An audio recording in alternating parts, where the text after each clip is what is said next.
What's going on, everybody? I'm Jeff St. Pierre, and this is episode 156 of the Adult Education Podcast. Today, we're diving into the wild world of Formula One racing with journalist and author Luke Smith. Sorry about the little break I took there. I wasn't really intending on letting a month go by between episodes, but that's, life, I guess.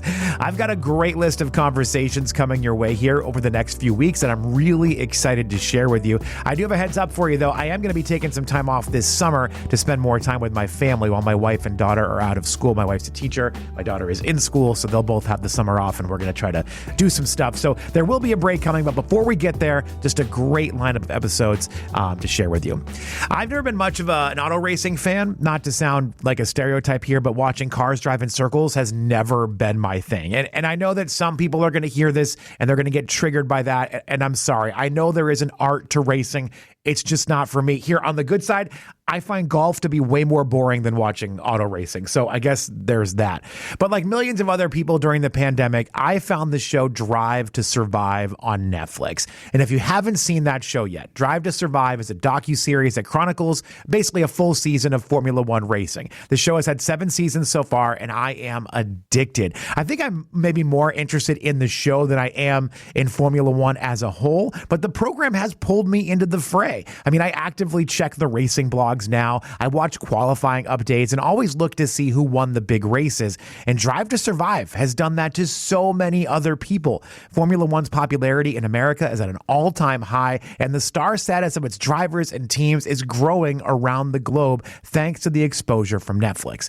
Now we're getting into why I'm telling you all of this. I saw that the senior Formula One writer for The Athletic, Luke Smith, published a book with a lot of his stories from over the years of covering Formula One. It's called On the Grid, Life Behind the Scenes of Formula One. I just knew that I had to talk to Luke about this, and I'm so glad that we connected because he just seems so genuine and really loves what he does. I really enjoyed this conversation. Luke was kind enough to share some time. We talk about Drive to Survive and its impact on the sport. We talk about his life behind the wheel and who he thinks is going to come out on top this season. So here's my conversation with Luke Smith. Excellent. How you doing? I'm doing great. How are you? Yeah, very well, thank you. Very, very well. Good. I appreciate you making this happen. I know we got a time difference here, but I just want to thank you. No worries at all. No, I appreciate your interest in the book, and it's greatly appreciated. It's really interesting. I was actually, as I was waiting for this to start today, I was watching the Drive to Survive episode that was in this most recent season with Charles Leclerc, where he won the Monaco Grand Prix.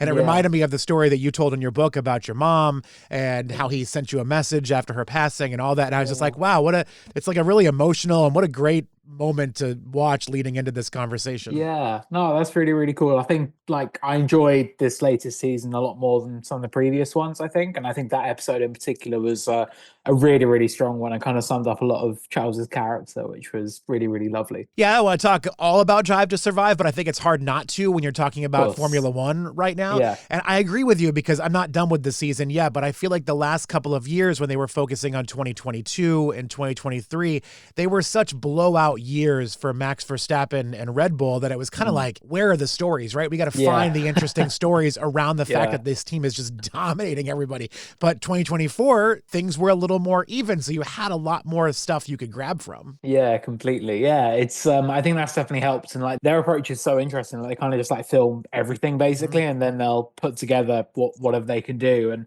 I think last year, even towards the end of the season in the paddock, we were like, well, what are they going to put in there? Because they've got so much they could pick from, and there's so many storylines that they'll end up missing just because they've got almost too much content, I guess. So yeah, it's been really fascinating to see that series evolve over the last few years. I'll tell you, most people in the series come out you have personal opinions of athletes and different things, but I would say most people come out looking pretty good, but the one person that never does is Christian Horner. Yeah. Every single time I'm like, I don't really like this guy, but he'll redeem himself. It never seems to redeem himself. No. And he always kind of leans into that villain kind of idea as well, I think, a little bit. And I don't know if you've got to it yet, but there's one comment that in the latest season when he turns to the producers and he's like, "Oh, have you made me out to be the villain again?" And they That's were funny. like, "When have we ever done that?" And he goes, "Seasons 1 to 6." And it's like, it's so true. But also he is himself like sort of been leaning into that idea, I think. I watch him. It's almost very like very Trumpian in that like leans Yes. into it, but also still blames you for making him that. Like it's Exactly. Yeah. It's never his fault. right, exactly. But I gotta tell you, like again, like I said, it's hard to talk about Formula One without discussing Drive to Survive because I am not a race fan by in nature. Like I don't find watching cars racing to be super entertaining, but I turned on Drive to Survive after getting it recommended to me by so many different friends, and I started to become fascinating with the stories of Formula One and the aspect of Formula One.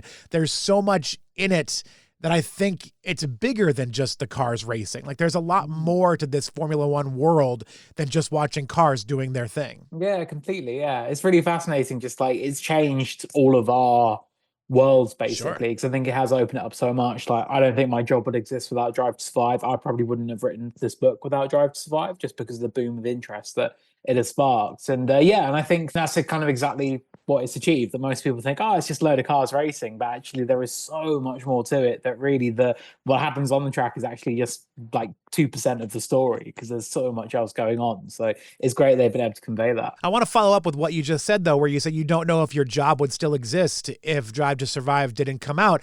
I'm curious about that because Formula One is still such a popular thing around the world. I know globally it's been great. You know, America hasn't done quite as well, but it's growing. I wonder why you think your job wouldn't be there without the show. Was it kind of declining before the show came out? I would say declining, but I think just the boom of interest that it's caused, particularly in the United States, has been so significant that I think that for a website like The Athletic to say, hey, look, Formula One is something we really want to cover properly, I think that the growth of the sport, I think, really helped put it on the map to a point where they were like, oh, okay, this is something we should like get a correspondent for and things like that. And like, obviously I worked in F1 pre-Drive to Survive, but I can definitely say that since Drive to Survive has come in, like the amount of interest, the amount of fans who are flocking to the sport, I think it has really just lifted the game for everybody. Like every single person involved in F1, I think has felt a positive effect because of Drive to Survive. Like if more people are watching our sport, that can only be an excellent thing. So it's I think it's helped make it more accessible. And I think just the more interest it gets and the more people coming to us is only a really, really good thing. I have to say, before I forget to ask you this, you don't have a driver's license. Is that a real thing? It was a real thing. Oh, you've got one now. And at the time of the book being written, and at the time of the book going to print, and at the time of the book coming out in the UK, that was very true. But I actually sat my test on March the 3rd, and I do now have my driver's license. But it was one of the great ironies of my career that I spent a good like 12 years judging people's driving for a living without actually having a license myself. I love that. You're like, I don't even know how to use a turn signal, but how dare you cut that corner? Like, Yes. I also love to one more thing here about Drive to Survive that I because you're a journalist and because you probably know this gentleman, I don't mean this in a negative way, but Will Buxton on the show, he's always so serious. Everything, like he could be describing the most beautiful sunny day and he would have this, the sun was out and it was just so beautiful. But smile, Will, like enjoy this moment, Will. Will's a friend of mine, and he's really I think he's sort of become such a big part of Drive to Survive. I think just with that kind of approach that he's done, and he's just so good at sort of hitting those really dramatic moments. But I think, as you say, like even sort of the more sort of like quieter, innocuous bits, it can be made into this really sort of mysterious big thing. So it's kind of funny how like I think even you see some of the memes and stuff about sort of like him explaining something very basic, for example, like it's become a thing on the internet now. Like if you qualify first, that means you're on pole position, and I think he knows it as well. So it's it's funny, but he's a great guy. Like he's doing really well with IndyCar now on Vox and things like that. So it's been really cool to see him on the series. From your perspective, I'm kind of curious, why do you think it took so long for Formula One to take hold in the US? Because as someone who's not really a racing fan, I would say that I would find watching Formula One racing more interesting because of all the twists and turns and different things that go on the track. Whereas, say, NASCAR here in America, which has the big hold,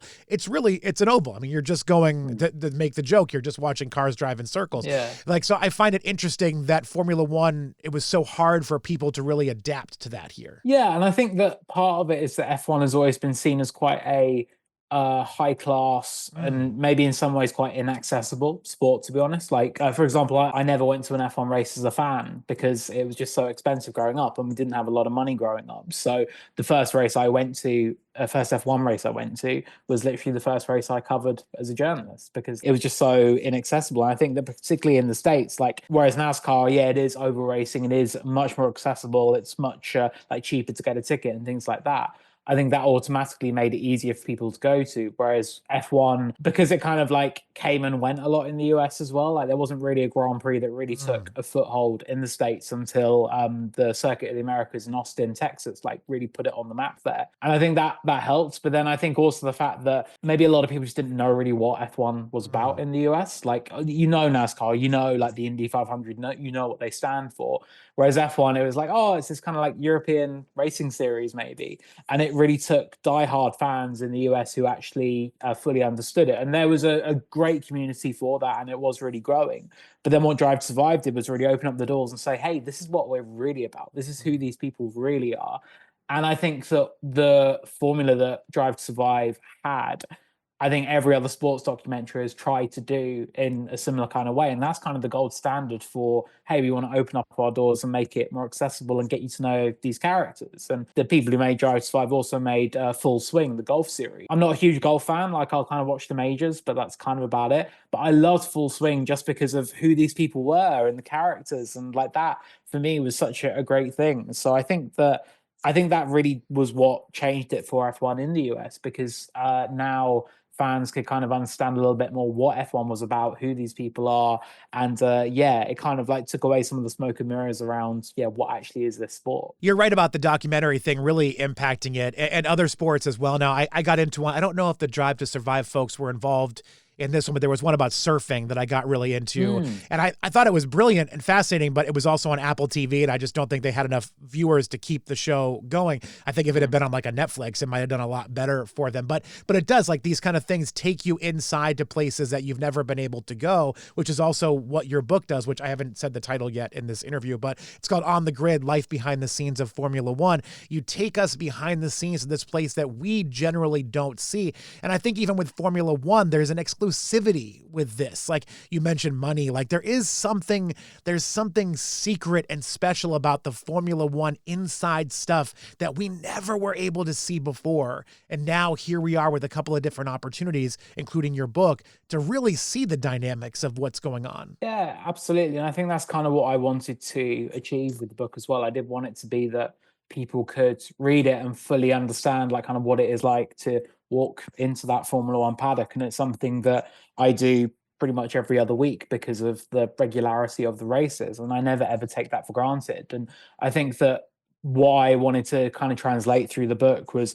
here are some of the stories that, yeah, you're not going to be seeing on your TVs every week, or you probably even won't be seeing on Drive to Survive, but they are just as important to actually sort of convey like, this is what life in the sport is really like, or here are some of the big issues facing our sport. And ultimately, this is also why I love this sport so much and why it has given my life and the life of so many other fans, journalists, drivers, mechanics, engineers so much. And I think that was always a big bit about this book. I wanted to have real purpose. Like, I did really want to make it say like, okay, this is why F1 matters to me so much, or matters to so many other people, but also break down some of those barriers in terms of, hey, yeah, you might not know that F1 has this sort of big sustainability question because as we are facing the climate crisis, how on earth can a sport that's traveling to all these countries and ultimately is a high-end racing circus, how can it really justify itself? And to be able to kind of delve into that and say, well, these are the steps it is taking, these are the challenges it is also going to be facing.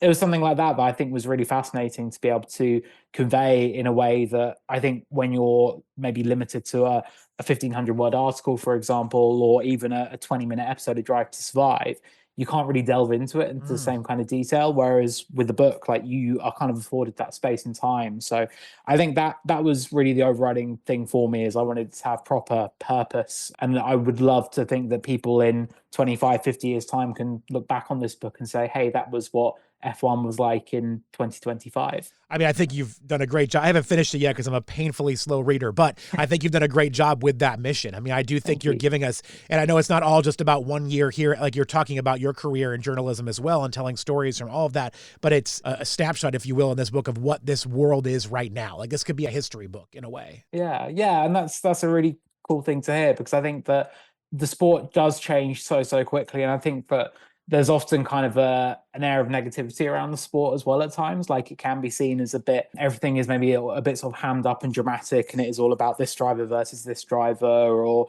oh, let's remember 2010 because what an amazing championship fight it was. And ultimately, that those sort of on-track stories, like they are only really a small part of how the whole big picture does look, I think. And I think that to be able to try and convey that, I think was a really lovely thing. And like ultimately kind of maybe countering my point about having kind of the space and time in a book to be able to write about things.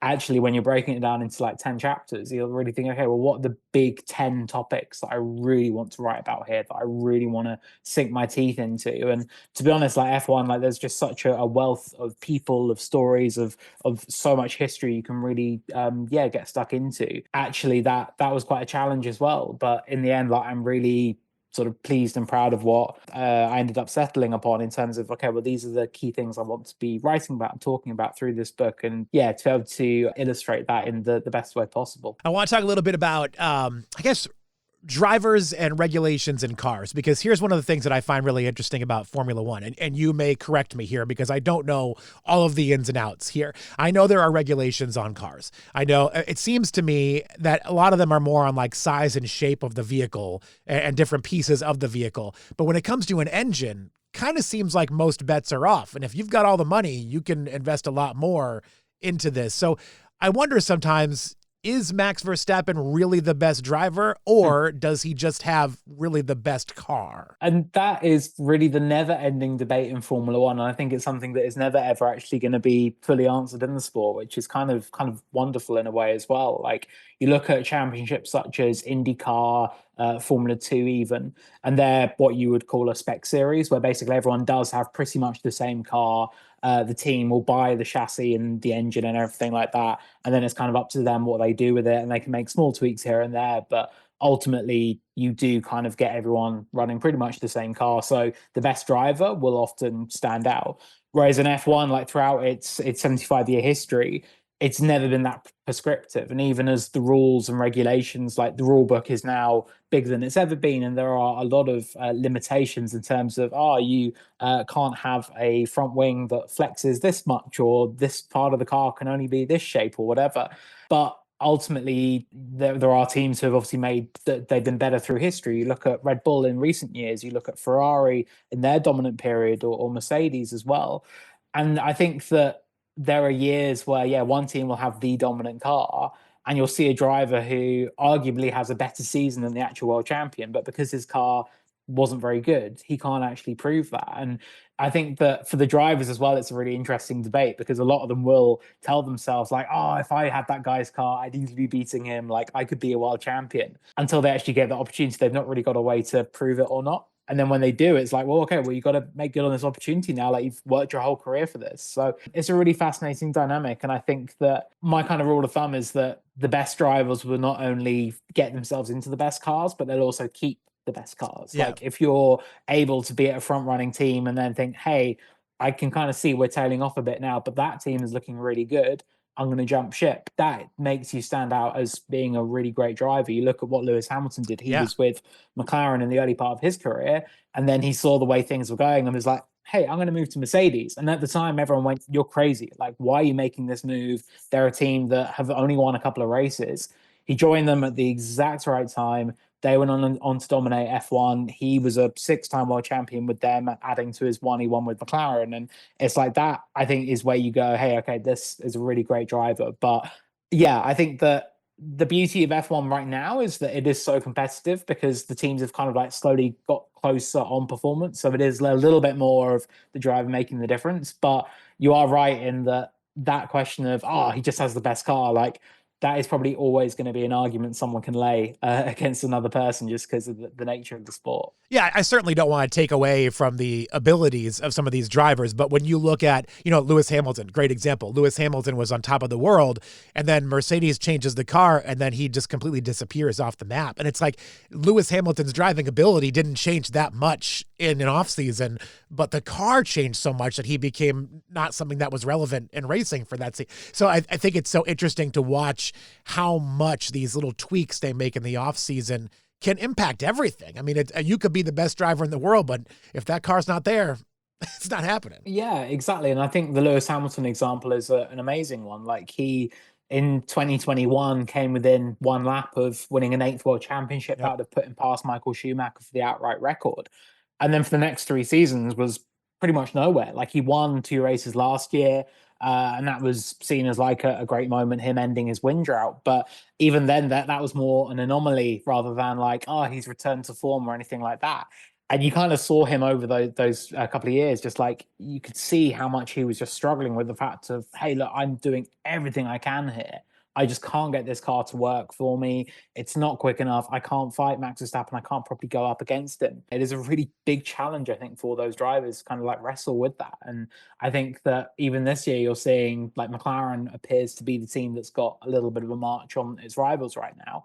Max Verstappen in China, like he drove a perfect race. Like he did absolutely everything he could. It's only good enough for fourth. And he's like, well, what more can I do? So it's, yeah. And again, Max Verstappen is no worse a driver than he was last year when he won the world championship. So it's such a fascinating dynamic that I think is always going to be part of kind of the intrigue of Formula One as well. It was kind of nice to see McLaren making a return, winning the Constructors' Trophy last year and having that return. So it wasn't just Red Bull or Mercedes. Like it was a team. I know they've had McLaren has had a lot of success historically in F1, but to see them come back after all those years of just dominance by a couple of teams, it was nice to see somebody different getting named. Yeah, definitely. And I think that is also part of the appeal for F1 fans is like, you don't want to sit down on a Sunday and think, hey, I'm going to invest 2 hours of my life into watching this thing. And you know what the result's going to be. Like that's a pretty that's not a good sporting event, really. Like, and I know in F1 you've got the beauty of so many different drivers and teams and whatever, but it's like, say you're a tennis fan and you're just sick of seeing Novak Djokovic winning all the time. You can just choose not to watch Novak Djokovic's matches and you'll be able to enjoy tennis. If you're an F1 fan and you're sick of Max Verstappen winning all the time, it's not like you can go and watch other F1 because the only F1 races Max Verstappen is in, for example. So it is, it's been really good to see that McLaren resurgence. And I think that also that story as well, like such a historic team that has been through like real low, even 18 months ago was like the slowest team on the grid and saying, heck, how are we going to turn this around? And for them to then make this massive climb, two great young personalities, and Lando Norris and Oscar Piastri as well. Like that is, it's just been a great story. And I think, yeah, having something a bit fresh for F1, where you've got some new blood coming in, new names on top, that's always another really good thing. I think that's only going to attract more people to watch just because of that extra variety from a sporting point of view.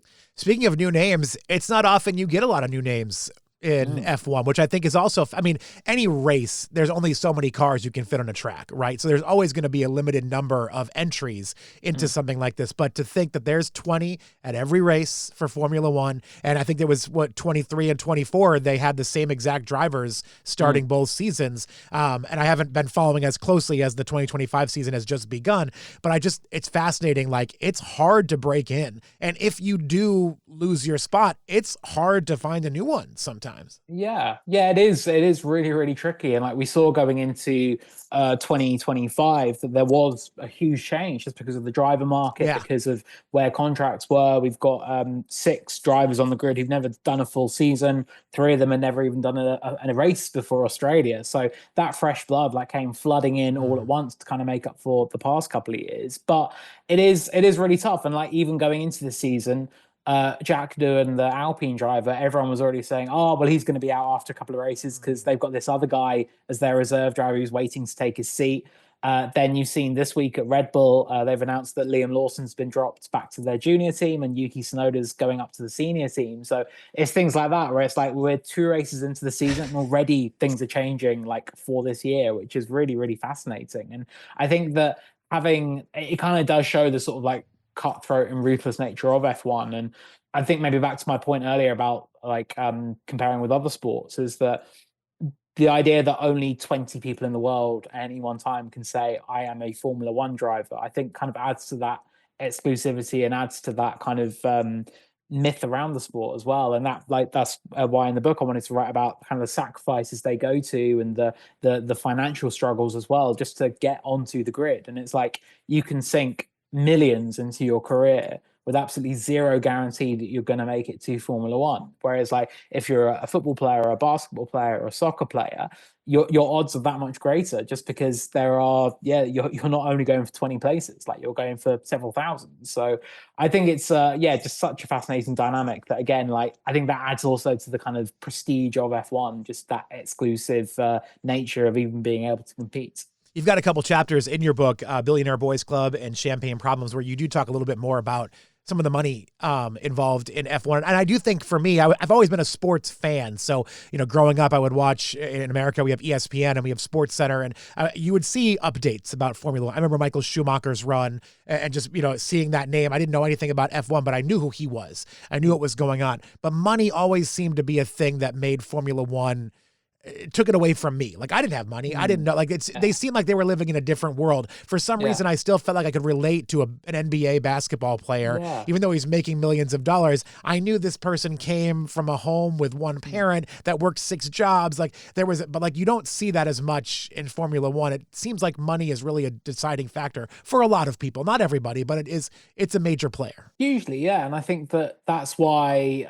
as I touch on in the book, like 2021, 3 of the 20 drivers were literally sons of billionaires. Like, that was just, and that kind of for me was a real amazing thing that, like, it was so obvious at the time, but when I actually wrote it, I was like, man, like, if you mention that in any other sport, like, that's a real crazy thing. And like the fact that one of those sons as well, his dad owns the team that he's racing for, like, it's just such a fascinating situation. And I think that is also, like, again, why it was such a big topic for me that I wanted to write about it, because it's not something you see in other sports, but also it doesn't mean that you can't have these stories where these kids do come from less wealthy backgrounds. And Esteban Ocon was someone who I profiled in the book, and he was very gracious to give me his time and share his story about how he and his family, his parents decided to sell their house just to kind of like fund his racing career. Yeah.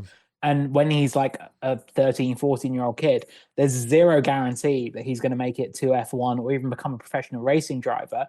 But they're making that bet on that child. And again, like, at that age, to have the emotional maturity as well to actually understand what's going on, but that pressure on your shoulders. And I remember him saying, like, we had to make it work. And they did. Like, he's now become an F1 driver, a Grand Prix winner. His parents sort of work with him and things like that. And that was such a wonderful story. And I think that at a time when, it's so easy to think that F1 is just like, oh, if you're a rich kid, you can just buy your way onto the F1 grid. Actually, there are stories that do counteract that as well. And I think that that was a really sort of inspiring thing to be able to talk to some of these drivers about their backgrounds. And the idea that Lewis Hamilton, his dad was working 4 jobs and Lewis was sleeping on his dad's couch and getting up in the morning to watch F1 and dreaming one day of being there, and has now become this absolute global megastar and the most successful driver in its history, I think is a real incredible story. You start the book talking about Gunther Steiner, and I got to say, from Drive to Survive, watching that, he is such a character. Like, there's such a personality there, and he's absent in the most recent season. Like, what's he up to right now? What's he doing? Honestly, he's loving life. Like, Good. I've seen Gunther a few times since he left Haas, and he's moved into a very different world where, like, he's doing a lot of media stuff, and like, he's an ambassador for the Miami Grand Prix. He's written 2 books as well, and they're both fantastic reads. And I think he's enjoyed the fact that he now can be fully authentically Gunther. And I don't think he ever wasn't when he was an F1 team boss, but he was obviously like running an F1 team and incredibly busy with that and dealing with all of the sort of all of the demands and stresses that come with it. Whereas now, like, it's just like he can literally do what he wants. He's enjoying life. He's going on some book tours and things like that. But the last time I saw him, like, he was just so laid back and relaxed. And yeah, we had a real good chat. And he said, "Look, I'm real happy to be free. Like, I can kind of do what I want with my time. If I decide, hey, I don't want to do any work this week, I'm going to spend time with my daughter. I can do that now." And I thought that was a real heartening thing to hear because, yeah, he's a real character. Yeah, I was delighted to be able to talk to him for the book as well. And I thought opening with him, I thought was a real great thing because he's been such a great, I think, cult hero for F1 in recent years. As you started the book, I immediately was able to envision the conversation. Knowing his face, knowing his demeanor, I was like, I feel like I'm in this room with them when they're talking. Anytime I speak with anybody that's involved in sports, I feel like the $1 million question is predictions for the rest of the season. So we're speaking very early on in the 2025 season. What do you think it's going to look like for Formula One? Do you think Max Verstappen gets another victory? It looks like the field is a little more even this year. What's your prediction? Yeah, it does. Yeah, honestly, I think that this will probably be McLaren's year. I think, again, in the Constructors' Championship, I think the fact that they've got two very strong, equal drivers and probably the fastest car right now does set them up quite nicely. Like the early part of this year, we've seen Red Bull struggling with their car a little bit, even with a driver as a generational talent like Max Verstappen. He's not been able to easily fight for victories or anything like that. So I think Red Bull might struggle. Mercedes have been kind of like pretty stable there or thereabouts, but not quite at McLaren's level. Ferrari, they've had ups and downs. Lewis Hamilton being there, like, that's such a huge story, but I don't quite know if the car is there for him to be able to fight for the championship. So I think my prediction right now would be, I think McLaren win the Constructors again, and then it's probably between their two drivers, Lando Norris and Oscar Piastri, for the Drivers' Championship. I would probably expect Lando Norris to win that. I think he's just got a bit more experience, a bit more edge. When things are really on song for him, he can be absolutely unbeatable. But it's going to be close, I think. Like, Piastri's really proven himself as a great driver in the past 3 years, and it should be a really exciting season. I think it's kind of one of those things where even if you have one team that's kind of a little bit ahead of its rivals, as long as it's got two very evenly matched drivers, that can still make for a fascinating season. So yeah, it's a really exciting time for F1. I love it. Well, Luke Smith, this book is fantastic. On the Grid, Life Behind the Scenes of Formula One. I never thought in my life that I would be talking about Formula One and being excited about it. Because as I mentioned, I've never been a big race person, but I'm into it, man. Like these Drive to Survive, your book, like just these stories of these people and this world that seems so foreign to me have dragged me in. And I'm all in. Where can people go if they want to follow more of your work? I know you're a senior F1 writer for The Athletic. Like, where can people go to find more of your stuff? Yeah, all of my work is available on The Athletic. It'll pop up from time to time in the New York Times as well. I'm across social platforms at Luke Smith F1 pretty much everywhere. And yeah, it's been a real pleasure to be able to write this book and to be able to come on and talk about it as well. Has been a great honor. So yeah, thank you so much. Well, if I ever find myself at a Formula One race, I will definitely do my best to look you up. But Luke, definitely let me know, man. Thank you so much for your time. I appreciate this. All good. Thank you. Big thank you to Luke Smith for his time. His book, On the Grid, Life Behind the Scenes of Formula One, is available now wherever you get your books. There are some really great stories in this book that I've loved reading, and I think that you will too. And big thank you to all of you for listening to this week's episode of Adult Education. Until next week, be well.